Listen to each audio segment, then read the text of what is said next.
beaucoup de patients disent est-ce que dois suivre un régime après l'hypoaspiration? Il n'y a pas de régime particulier à suivre. Il faut une alimentation saine, une alimentation équilibrée, et puis c'est tout. Et surtout éviter d'être gourmand, par exemple. J'aimerais parler un peu comment le patient vient à la consultation pour l'hypoaspiration.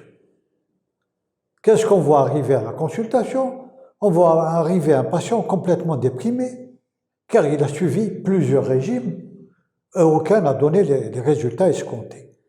Il a maigri des bras, il a maigri du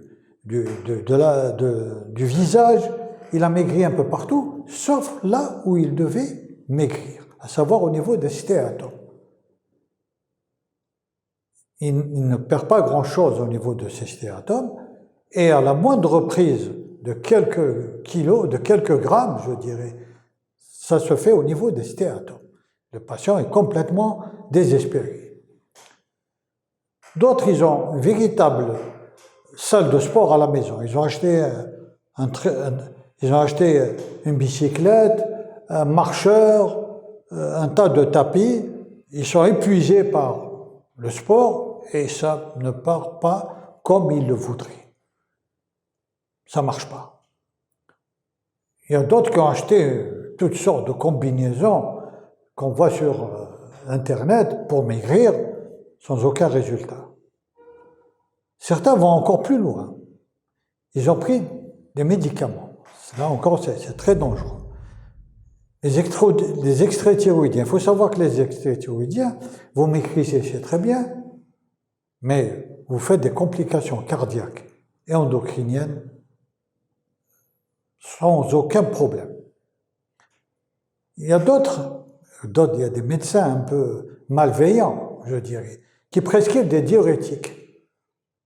Les diurétiques, le patient perd de l'eau, il maigrit, mais ce n'est pas de la graisse qu'il a perdu, il a perdu de l'eau.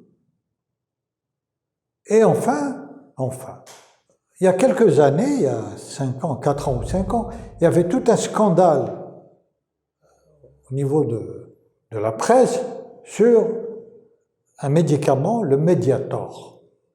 Le Mediator, il faut savoir qu'au départ, il a été inventé pour les diabétiques, c'est un hypoglycémiant. Et puis on s'est aperçu que c'est un coup de fin. Et puis tout le monde s'y est mis à prendre le Mediator pour maigrir.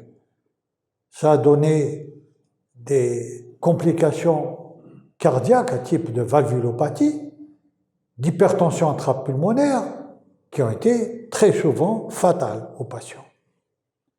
Maintenant, les anciens coupe-faim qu'on prescrivait, qui ont été retirés complètement de la commercialisation, il faut savoir qu'ils donnaient des dépressions, voire des suicides.